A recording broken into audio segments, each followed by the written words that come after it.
Sabe aquela história de que a gente só valoriza uma coisa quando a gente perde? Bom, talvez a minha história possa te inspirar de alguma forma a não esperar perder para dar valor e atenção ao que se tem. E se você também já não tem, talvez esse vídeo possa acender uma luz para trazer esperança de que dias melhores vão vir. Hoje eu vou falar com você sobre as doenças como um viés de chamado de alma. Vou falar também sobre como a minha experiência com as doenças que eu tive, com o choque que eu tive durante o meu despertar há anos atrás, fizeram com que eu redesenhasse a minha vida e como isso também pode te ajudar de alguma forma. Para você entender mais ou menos o que eu fiz para redesenhar a minha vida, por que eu redesenhei, né? O que eu fiz para que ela fosse mais saudável, mais leve, mais feliz de alguma forma, que tivesse mais preenchimento, mais realização, mais propósito. Eu preciso trazer para você o desenho anterior, né? Para que você possa entender o contexto. Eu sempre fui uma pessoa que se cobrou em níveis surreais para conseguir resultados muito rápidos. Eu tinha uma necessidade muito grande de não perder tempo na vida, sabe? Uma velocidade, uma competitividade, uma sensação de que eu precisava cumprir tudo, chegar ao sucesso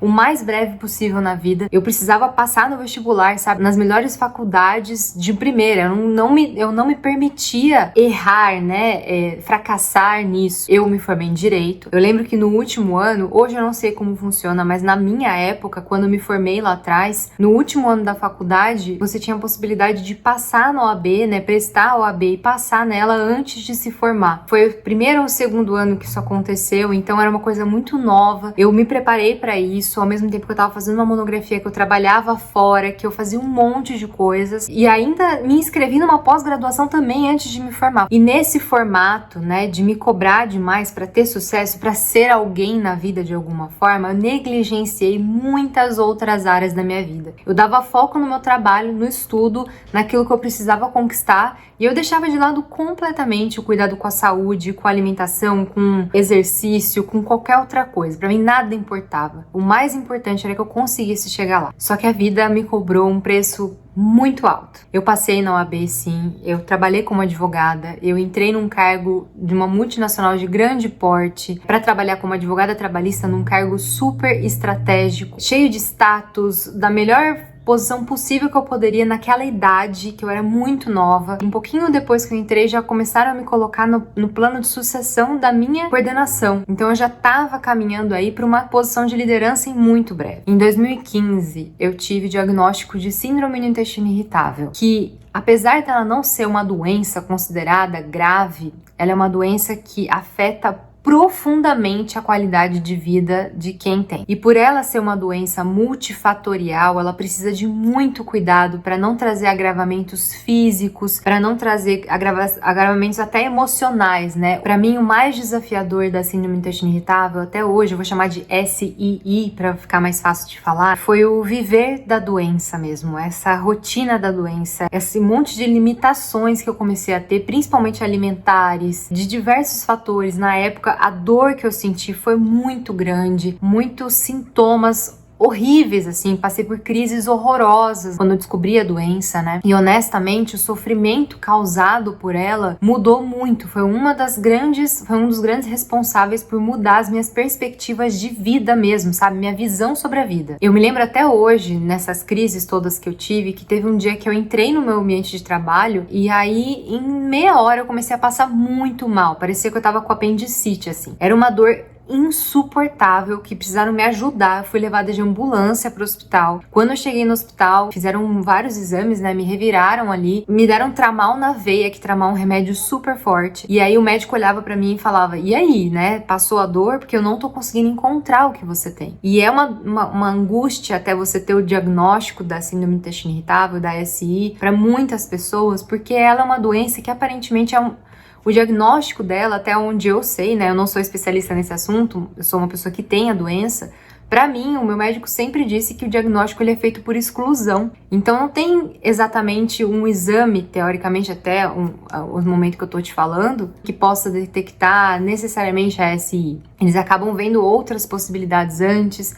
Então até você descobrir, até você fazer todo o procedimento de tratamento, que demora um pouco, né?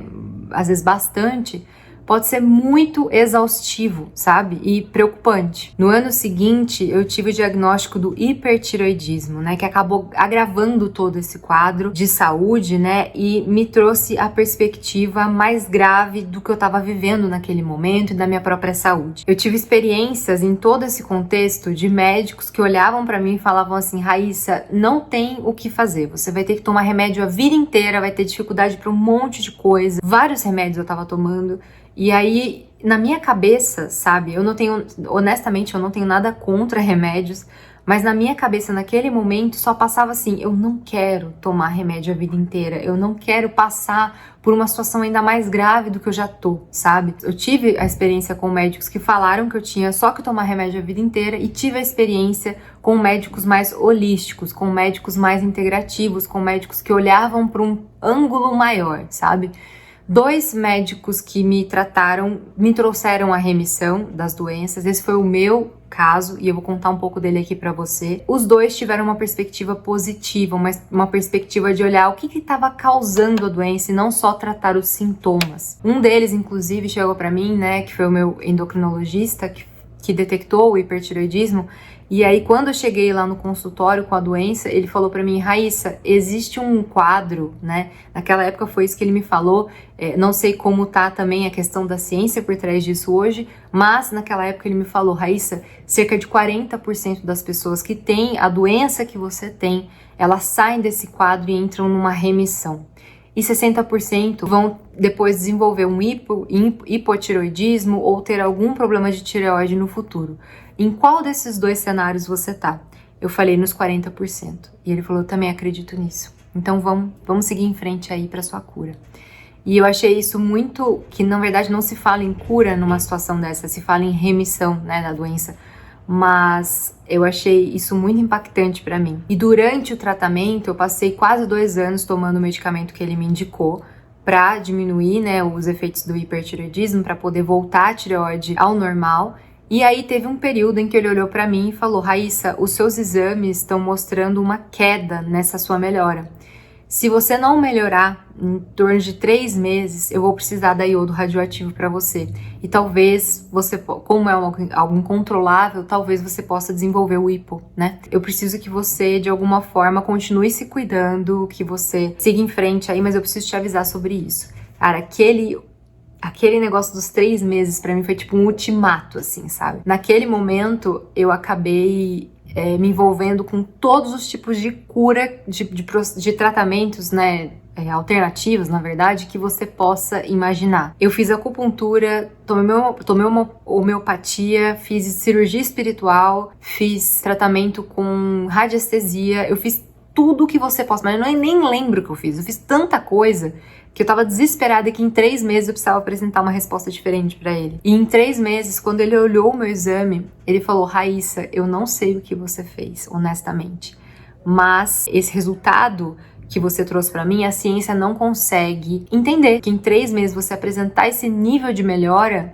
não sei o que você fez, mas continua fazendo o que tá dando muito certo. Inclusive, esse médico, eu falo que foi uma das grandes chaves, né, de um grande despertar que eu tive nessa época, porque ele falou uma coisa pra mim que eu nunca mais esqueci. E ele perguntou muito sobre como tava a minha vida. E eu falei que eu tava num estresse absurdo, né? Que eu não gostava mais do que eu fazia, que eu queria sair do trabalho, que eu tava num ritmo desenfreado, assim, que não tava dando mais. Eu tava tipo num burnout, digamos assim. E aí ele olhou pra mim e falou assim: Raíssa, muitas vezes vale muito mais a gente ir para um emprego que pague menos, mas que deixe a gente ser mais saudável, ter mais saúde na nossa vida, ter mais qualidade de vida, do que a gente continuar no emprego que tá pagando tanto, mas que a gente vai gastar tudo em remédios. Isso foi muito impactante para mim, sabe?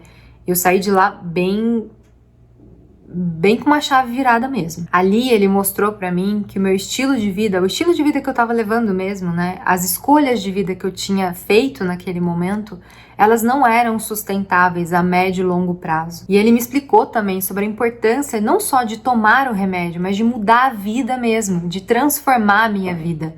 Mudanças de alimentação, mudanças de comportamento com relação a exercício físico, o sono, tudo isso, né? O quanto a gente tá se hidratando, o que a gente tá fazendo, como é que a gente tá manejando o estresse, tudo isso, ele mostrou a importância desses pilares pra mim, muito mais do que só me dar o remédio, sabe? Foi sim me dar o remédio pra tirar da crise, mas entender que a longo prazo só vou ter a remissão se eu mudar a minha qualidade de vida. Mais uma vez, esse foi o meu caso, isso é a minha história e cada um vai seguir a sua história de uma maneira diferente. Ele começou a trazer uma consciência crescente das mudanças que precisavam ser feitas na minha vida. E, ao mesmo tempo, eu tinha acabado de voltar de uma viagem que foi transformadora na minha vida, foi a minha lua de mel, que a gente foi para o leste europeu e dentro dessa viagem, a gente teve uma viagem na Croácia, que eu passei por um bom tempo lá. A Croácia mexeu demais comigo, teve várias situações que eu quero muito contar pra vocês, mas vai pra um outro vídeo. E a vida que foi sendo mostrada pra mim, parece que ali expandiu muito a minha visão de mundo, do que eu achava que era correto pra construir minha vida, sabe? O estilo de vida que eu levava, tudo que envolvia as minhas decisões, eu olhei pra aquilo e falei, gente, tem outra vida que é possível,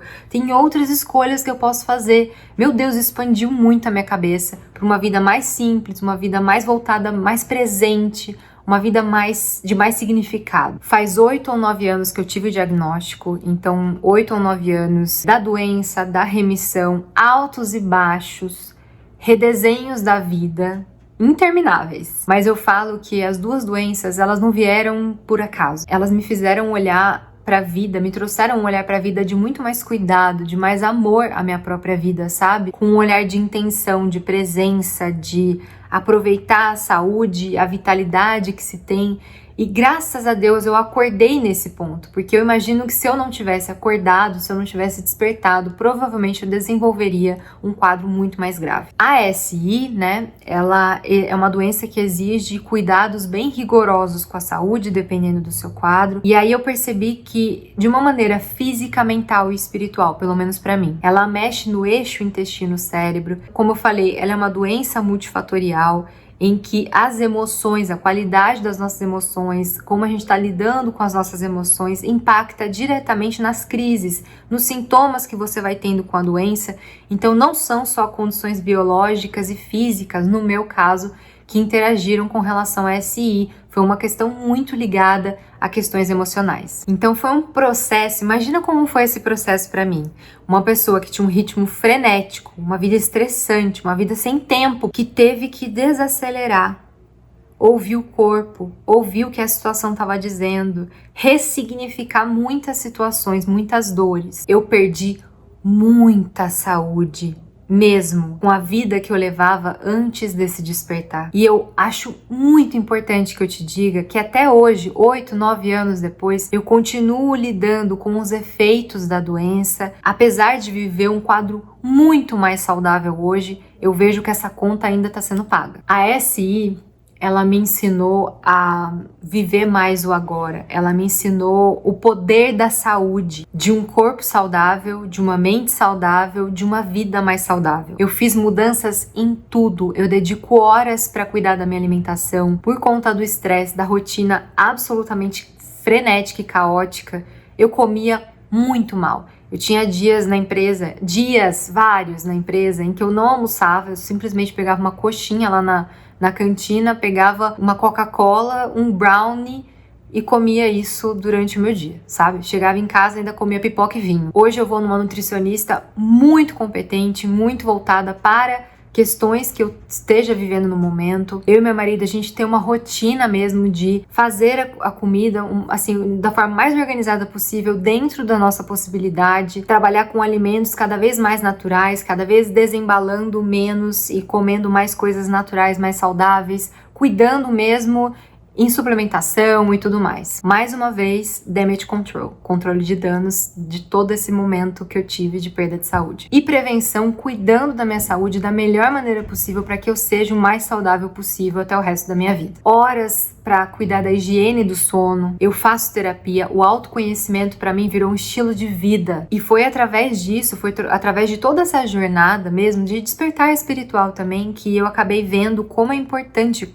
importantíssimo, na verdade, para mim, o pilar da espiritualidade, que não está atrelado a uma religião específica, mas da espiritualidade, da minha conexão comigo mesma e com algo divino, né? Com algo muito maior do que eu. Também começou a ser muito importante para mim o meu reequilíbrio energético. Eu continuo tratamentos energéticos. Eu acabei me tornando reikiana, inclusive. Fiz iniciações. Foi muito importante para mim passar por todo o processo de mudança da sua energia que acontece também durante toda essa adequação à energia do Reiki, né? Então, para mim foi muito importante todo esse processo. Para mim, começou a ter muito mais importância os cuidados com o invisível, aguçar a minha intuição e a minha voz interior, a minha sabedoria interior. Quando eu falo da rotina do estresse, eu tinha uma qualidade de vida muito ruim. Por conta da má qualidade de vida, eu trabalhava, na verdade, só para você entender, eu tinha um cargo muito estratégico, bastante estressante.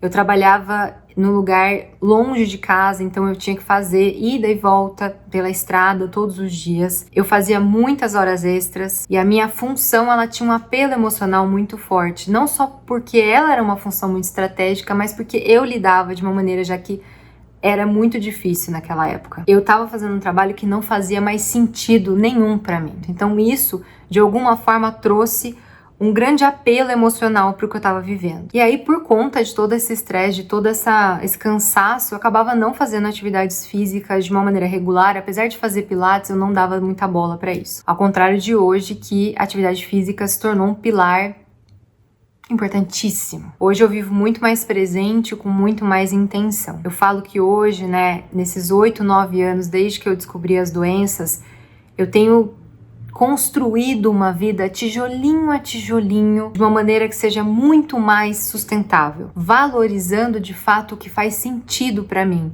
com base no meu autoconhecimento. Então, além de todas essas mudanças, como eu falei, eu me tornei reikiana, comecei a trabalhar muito mais a minha energia, eu vivi processos de expansão de consciência mesmo e de cura, né? De vários padrões nocivos de comportamento, sobre muitos ajustes de condutas que me desgastavam muito. A minha autocobrança, a minha dificuldade de impor limites, tudo isso foi sendo trabalhado dia após dia, com muita terapia, com muito auxílio de outras terapias também alternativas, além de todo o processo físico que eu estava vivendo naquele momento. Fiz uma transição de carreira em todo esse processo, para trabalhar com algo mais alinhado à minha alma, mais alinhado ao que eu realmente amo fazer, que seja mais flexível, que me permita ter mais acesso à construção dessa vida mais sustentável, mais leve, e muitas decisões de carreira e de vida que eu continuo fazendo hoje dentro do empreendedorismo, elas tiveram que ser mais conscientes, porque não adianta a gente sair do corporativo e ir para o empreendedorismo com os mesmos padrões de comportamento. É muito provável que eles vão se repetir. Então a gente precisa trabalhar esse ritmo, esse ajuste, para que seja realmente mais leve, para que seja realmente mais alinhado àquele momento de vida. Muitas decisões de carreira hoje são feitas em respeito à minha saúde, à minha qualidade de vida, na medida do possível, é claro. Quando a gente passa por situações na vida em que a gente perde a saúde, a gente consegue enxergar que sem ela nada flui. É impressionante como uma experiência dessas, ela tem o poder de realmente mudar a nossa perspectiva sobre a vida. E ela traz à tona o como a gente muitas vezes não tem ideia de o que significa perder a saúde até perder. Olha quanta mudança precisou acontecer no meu corpo, de eu parar para entender a mensagem que ele estava trazendo através dos sintomas, para seguir esse novo caminho. Mais uma vez, lembrando que esse foi o meu caminho. Cada corpo tem a sua história, mas eu acredito muito no poder da escuta e do cuidado mais amplo, mais integral na nossa saúde. Então eu achei super válido eu vir aqui contar um pouco dessa história para você também. Eu gosto muito da filosofia do slow living, né? Da gente começar a construir uma vida mais lenta, mais presente, mais intencional. Eu gosto muito desse tema, desses pilares tão importantes sobre desacelerar para criar mais consciência, para ouvir o corpo, para ouvir a alma, para começar uma revolução do seu jeito, dentro das suas possibilidades. Eu tenho plena consciência de que a gente vive num mundo hoje em que nem sempre é possível a gente adotar um estilo de vida mais slow, dos desafios relacionados a esse tema. Infelizmente, a estrutura social que a gente tem hoje, ela não permite que todo mundo possa adotar esse estilo de vida mais lento. Mas, ao mesmo tempo, eu vejo que existem certas manobras que a gente pode fazer, certas decisões que a gente pode tomar no nosso dia a dia, pequenos passos, pequenos ajustes que a gente pode fazer que já vão gerar uma diferença gritante na nossa vida. Eu acredito demais no poder do aos pouquinhos, do grãozinho ao grãozinho, a grãozinho, dessa mudança gradual, né? No nosso ritmo, nas nossas possibilidades. É como eu falo, eu criei uma expressão que eu acabei adotando que se chama slow in the concrete jungle, sabe? O slow living possível, o slow living na cidade. Não necessariamente a gente precisa se afastar do mundo inteiro e viver na selva. A gente pode fazer isso na selva de pedra também. E que maravilhoso que hoje a gente vive numa época em que a gente tem mais poder nas nossas mãos para a gente trabalhar os nossos processos internos de cura, principalmente porque a gente vive numa era de mais informação, de mais conhecimento, então tendo acesso a pessoas sérias, a pessoas responsáveis, a gente consegue ter muito mais respaldo para poder cuidar da nossa própria vida. E medidas simples que a gente pode começar a tomar vão fazer uma diferença gigante na nossa vida. Muitos pilares do Slow eu acabo usando muito na minha vida, então a presença, a intenção, o delegar menos tarefas para poder me envolver nessa jornada de autocuidado, de cuidar de mim, das minhas rotinas, o trabalhar de uma forma mais flexível, o desenhar de uma vida mais pautada no simples, num ritmo mais natural, num ritmo mais sustentável, mais conectado à minha essência. E hoje um dos maiores propósitos do meu trabalho é poder compartilhar com você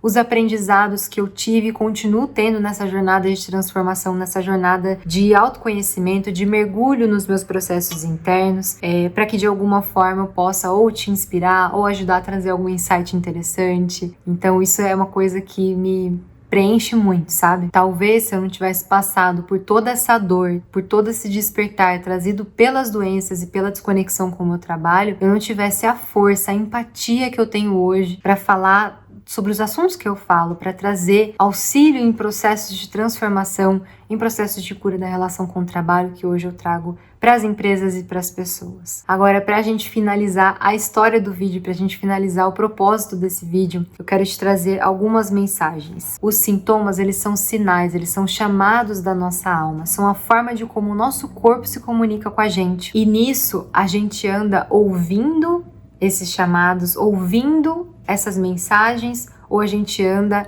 anestesiando e silenciando. Como que a gente anda lidando com esses sintomas? Talvez a sua revolução para um caminho mais autêntico ainda possa começar por aí. A vida me pediu silêncio, escuta e presença. E ouvindo o meu corpo, eu consegui encontrar o caminho de volta para mim, de volta para minha essência. Se esse vídeo fez algum sentido para você, comenta aqui para eu saber e já se inscreve no canal para a gente poder se ver mais vezes. Um grande beijo e até a próxima.